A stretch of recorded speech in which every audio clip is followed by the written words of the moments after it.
How are your relationships today? Personal, professional. Could they be better? Welcome to Talk Time with Trish, with host Trish Forante and co-host Lisa Stewart. There are so many variables that affect our lives. What makes the difference in our lives is genuine communication. Now, here are your hosts, Trish Forante and Lisa Stewart. This is Dr. Lisa Stewart, and welcome to Talk Time with Trish. Our show is about improving communication for both men and women. The divorce rate is staggering. For those who stay in relationships, many say they're miserable, but it doesn't have to be that way. Today we're going to talk about keeping love alive at any age. My guest today is Dr. Virginia Crist. She believes the honeymoon period doesn't have to end.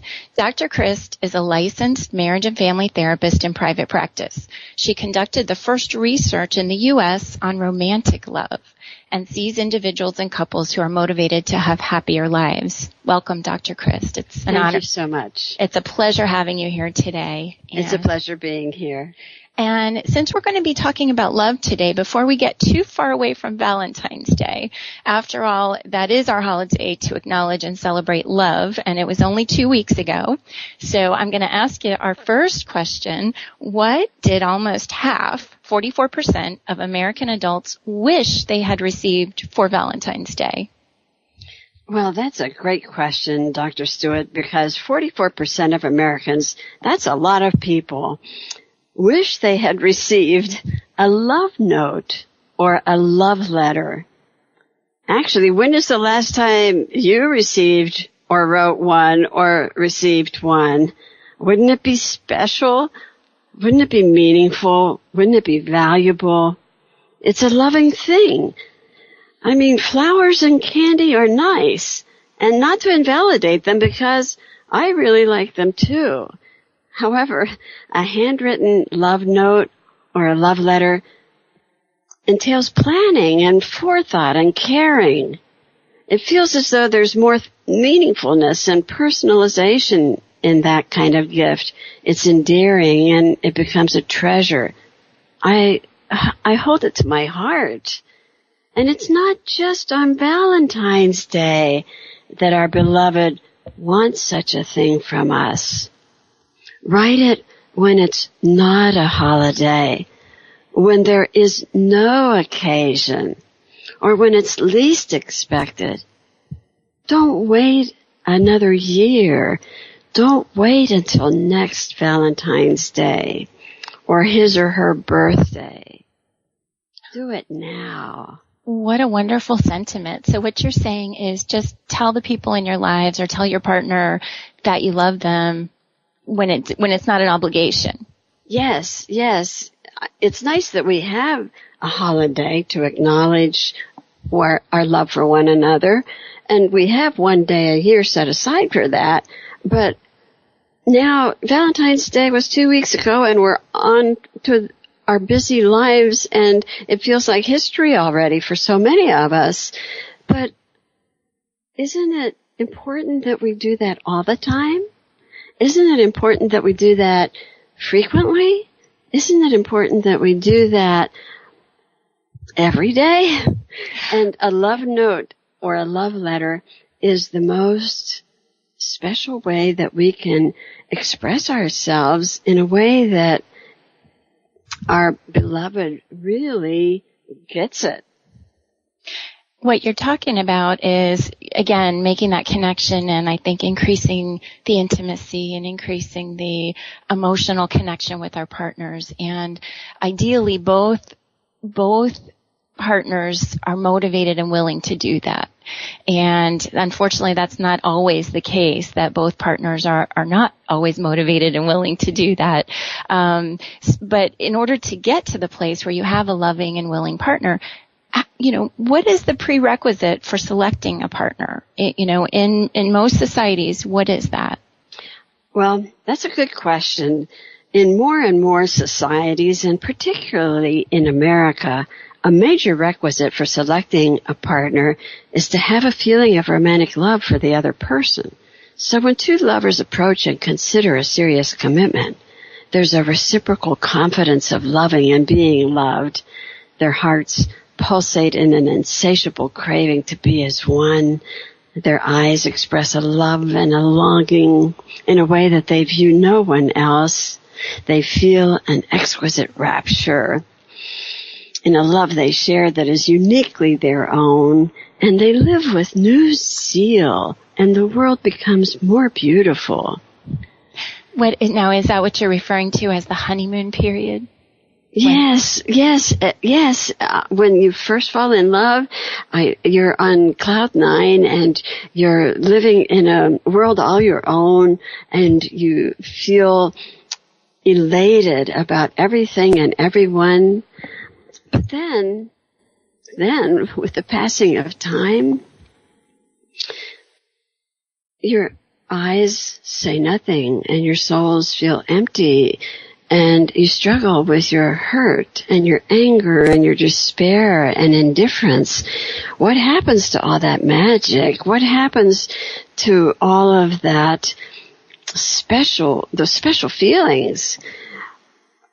So what you're saying is that it fades sometimes. The romantic love or that honeymoon period for a lot of couples, it goes out of their relationships. Unfortunately, but most of us have never been taught what it entails. We're so busy learning history and trigonometry and chemistry and computers and more computers and more computers out the kazoo.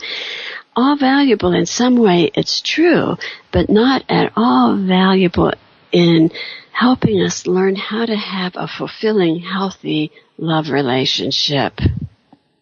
And the other challenge is, as we talked about, when the love fades, or when I think you had shared an example, and I'd love for you to talk about that, where the thrill goes out of the relationship.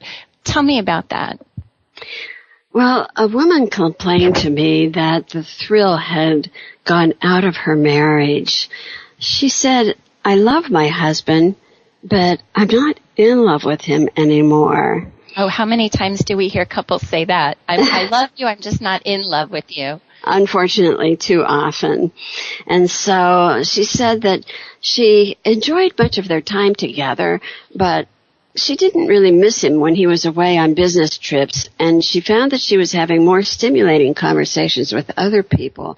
And she found that she wasn't sharing her important thoughts and feelings with him. In other words, he existed on the periphery of her emotional life. And then she asked me, well, maybe there was something more out there. And then she said, but isn't that what happens in every marriage sooner or later? And I have an emphatic response to that. No, that doesn't happen in every marriage, and it doesn't have to happen in yours. And the same principles apply whether you've been together 5 years or 15 years or 50 years. So what you're suggesting is the grass isn't always greener on the other side. That's true. And sure, the embers of love may begin to burn low after years of familiarity with the same spouse. So how do you keep love alive? How do you keep love alive? Well, in terms of you mentioned familiarity, and I just want to ask you another quick question on that. As far as familiarity goes, can't that also enhance the love in the relationship? Because you talked about, I think what you're referring to is boredom, that people maybe get bored with the familiarity and too comfortable. But when you talk about being familiar or intimate with someone, doesn't that enhance the relationship? Well, yes, and a good question would be to ask yourself, what do I do to make my partner feel loved and appreciated? Or what does my partner do for me to make me feel loved and appreciated? That keeps the spark alive so that you don't get bored and appreciated. Take a note of that, and that interrupts the boredom or the stagnation.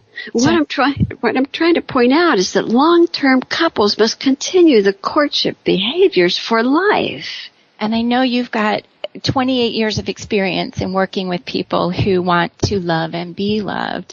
And I know you understand, you've said there are many tips for enhancing that and connecting and being in a loving, caring relationship.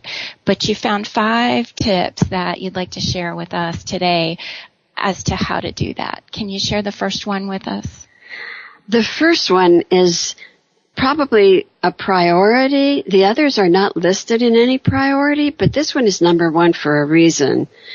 Working on a relationship always begins by working on yourself. We must learn to love ourselves first. Actually, the relationship will shift once we learn to love ourselves first. I like to call it healthy selfishness. I've termed it healthy selfishness. I like the way that sounds. It means take care of yourself. Eat right. Be happy about the way you look and feel when you leave your home every morning to go out into the world. Do something just for you because you want to, not because you feel obligated to, or because you should, or because you think you're supposed to, but because you want to. You know, when you mention that, I think a lot of people will have a hard time with that, putting themselves first, because I think most of us were taught, put yourself on the back burner. You have to put everybody else's needs first. And the idea of actually taking time and being a little selfish when it comes to ourselves can be a challenge for people. Well, that's why I mention it, because it's important to reprioritize. Unless you do this, the relationship will have difficulty. You need to be in a good place yourself. I always say this to my clients, two half people don't make a whole person. So you can't have two unhealthy half people come together and expect them to have a healthy relationship. Well said. So read, take a walk, play tennis, sit under a tree and just think or don't think. Treat yourself to a chocolate yogurt once in a while, and go ahead and put nuts on it too.